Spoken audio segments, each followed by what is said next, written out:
entramos en esta que nos lleva hasta... Que podríamos cambiar esta sección por el nombre de Fotógrafos por el Mundo, ¿eh? Fotógrafos por el Mundo. Pues sí, porque son muy viajeros, es verdad.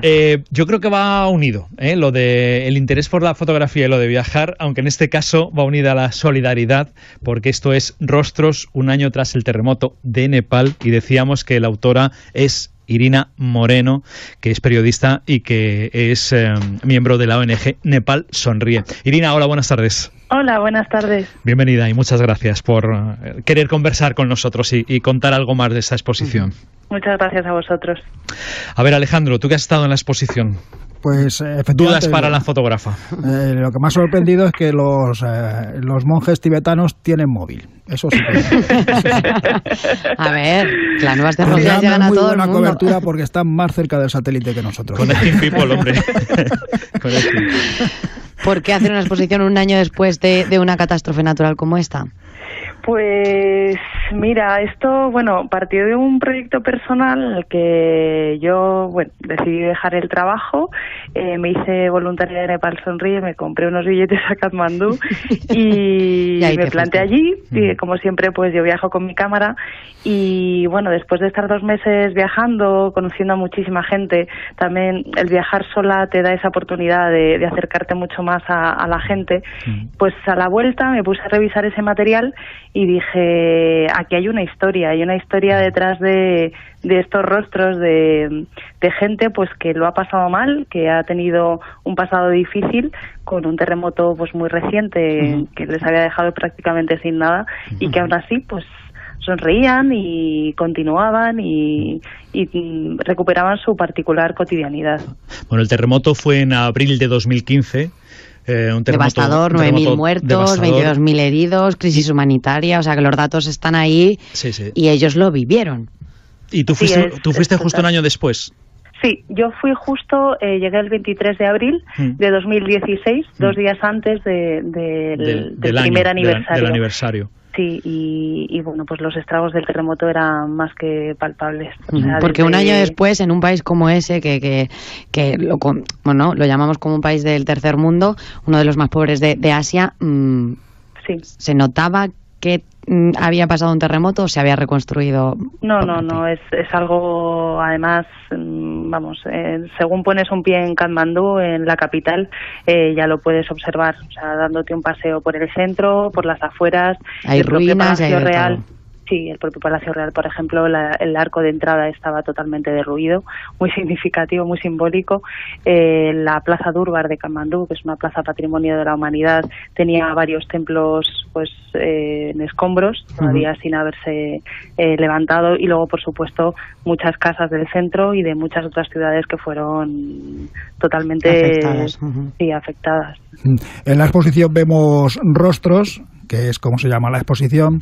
También vemos situaciones cotidianas de gente que va por la calle tranquilamente, pero tú no te has limitado simplemente a hacer la fotografía, exponerla y que cada uno piense lo que quiera, sino que nos aportas una pequeña semblanza de qué valen algunos de los personajes que aparecen en tus fotografías. Sí, me apetecía contextualizarlo un poco porque creo que ayuda bastante a la persona que contempla esa foto a entenderla más y a empatizar con la persona. Por ejemplo, en el caso del campamento de refugiados de Chuchepati, a las afueras de Katmandú, pues es importante saber que esa gente llevaba allí un año viviendo entre, chabolas prácticamente, cabañas que se hacían ellos mismos con plásticos y con bambú, y llevaban un año así, y pues es importante saber esa historia que tenían detrás. Me ha hecho gracia una fotografía en la que vemos a un anciano que tiene una vivienda hecha con cartones y con plásticos, pero que ha sabido elegir los plásticos, ¿eh? Tenía muchas mujeres. Sí. Sí, este señor en concreto, además, era la verdad que era un caso. Era un señor que en uno de los proyectos de Nepal Sonríe, en Bastipur, es un pueblo chiquitito donde tienen una escuela infantil, y este señor vivía cerquita, yo lo veía todas las mañanas, hablábamos de aquella manera, si se le puede llamar a hablar a lo que hacíamos, nos reíamos juntos, y sí, él vivía en una chabola. Sí. Salen muchos niños también en la exposición.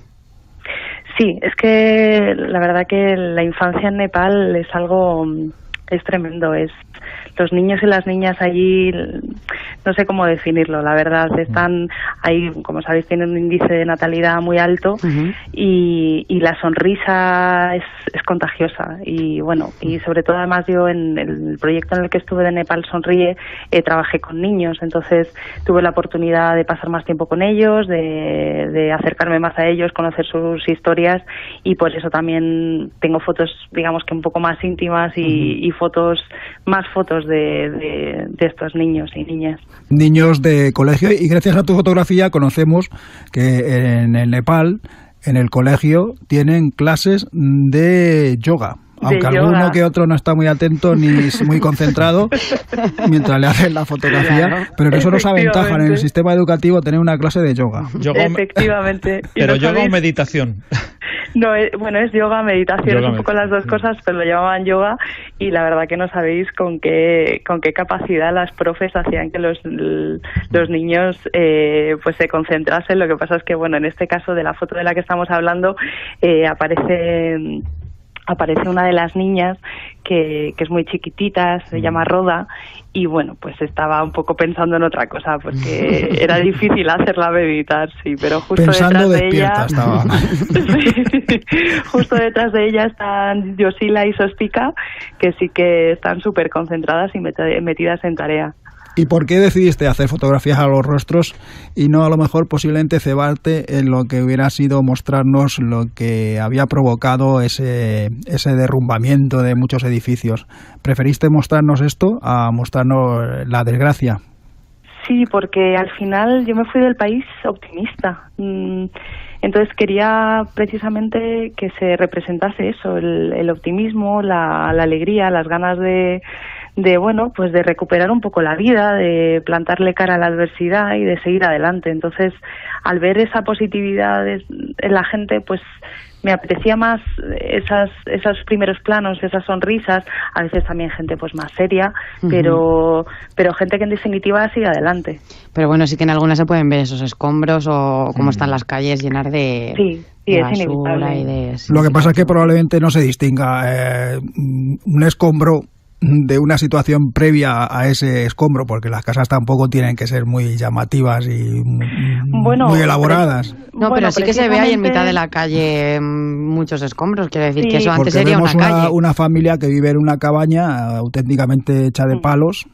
Sí, bueno. No, pero precisamente a nivel arquitectónico Nepal es uno de los países más ricos en arquitectura Newar, que es una arquitectura que es muy especial, es muy bonita, y hay muchas ciudades del Valle de Katmandú que son patrimonio de la humanidad y que tienen unos templos dignos de visitar una vez en la vida, y precisamente fue uno de las grandes pérdidas. Por supuesto la crisis humanitaria lo primero, pero también fue una pena la cantidad de la historia que se llevó por delante este terremoto.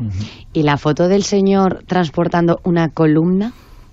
Sí. No es una columna, parece una columna, pero es una columna. ¿No es una columna? No, es una especie como de chapa que ellos utilizan de tejado, uralita, algo similar. Uralita. Yo pensaba que era una columna. Esa chapa ondulada que vemos en algunas chabolas aquí también en España. Sí, que este hombre lo lleva enrollado en la mochila o como sea donde pues lo transporta. Yo he visto la foto y pensaba que era una columna, sí, fíjate, de algún edificio emblemático, y como estaba a menor de ruido, decía, esta para mi casa. No, lo lleva precisamente con el modelo que tienen allí de llevar las cosas, que es muy curioso, que es atado a la frente, y bueno, en este caso es una foto que hice en uno de los caminos del circuito de la Annapurna. Entonces es un pueblo que está a una altura pues de más de 2.000 metros, y entonces la única forma que tienen de transportarlo es a través de animales o ellos mismos, en el caso de no tener recursos.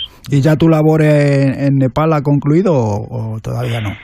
Bueno, pues espero que con esta exposición continúe algo de esa labor, que sobre todo es visibilizar estas realidades, animar a la gente también a que viaje a Nepal, que ha habido un terremoto, lo han pasado muy mal, pero aún así hay tantas cosas tan gratificantes y tan buenas que ver, y toda la arquitectura que les queda todavía, que es impresionante, el Himalaya, ver esas montañas es una experiencia brutal. Así que lo que quiero es también pues continúo con esta exposición, pues haciendo que visibilizar esas realidades y también animar a que la gente viaje, porque para Nepal el turismo es muy importante. ¿Te has acercado del terremoto? Sí, digo que si te has acercado a la zona del Everest y nos puedes confirmar que efectivamente el Everest últimamente es como la Gran Vía, gente que sube y que baja. En mi caso estuve en el Annapurna, en el circuito, uno de los circuitos del Annapurna, porque el Everest ya es para otro nivel más avanzado, así que bueno, pero igualmente os puedo confirmar que sí, que hay muchísimo turismo, menos mal, que el turismo de montañeros sigue estando, pero hace falta también mucha gente que también conozca el país y conozca las ciudades, porque Nepal, ya os digo, que tiene muchísimo que darle al visitante. Y que es otra manera de ayudarles, ¿no? Desde luego. Visibilizarlos como a esas especies que están en peligro de extinción, que comentabais antes. Sí, totalmente. Oye, y aparte de esto, tú te dedicas a periodismo y además has escrito un libro en el que dices cómo tiene que ser el abogado del futuro. No, eso es un reportaje. Yo creo que te estás refiriendo a un reportaje que hice. Sí, no, eso es un reportaje. No, de momento no he escrito ningún libro. No está en mis planes. ¿Y cómo debe ser un abogado del futuro? Bueno, es que esto es una colaboración que hago con el Consejo General de la Abogacía, que bueno, esto va aparte, una colaboración que hago con ellos y bueno, te referirás a ese reportaje. Efectivamente, es que me ha llamado mucho la atención el título. Sí. Es lo que tiene una buena periodista, buscar un titular para que llame la atención y leas. Bueno, visibilizar Nepal después de ese terrible terremoto. La exposición, decíamos, está en el Centro Cultural San Clemente, en Toledo, hasta el 23 de febrero. ¿La has colgado en algún otro sitio o la vas a girar? Ay, pues es mi idea. Yo soy de Madrid, con lo cual lo que pasa es que, bueno, tengo medio corazón toledano y sí, mi idea es que gire todo lo que sea posible. Así que estoy ya buscando nuevas salas, nuevas fechas y esa es mi intención, sí. Bueno. Me quedo con esa reflexión tuya del pozo que traías y revisando las fotos que de inmediato piensas o dándole vueltas, esto tiene una historia. Tiene una historia y además positiva. Yo me vine con esa imagen positiva, ¿no? Con esos rostros de esperanza, voy a contar, por así decirlo. Y aquello de la conversación con ese anciano. Bueno, lo que quiera que fuese, pero eso de nos entendemos porque queremos entendernos, ¿no? Eso es. Pues Irina Moreno, que de verdad, que gracias, enhorabuena por la exposición y ojalá que gire lo más posible, porque será esto, situarnos ante esa situación ahora ya 2 años después, casi 3 de aquel terremoto. Muchísimas gracias.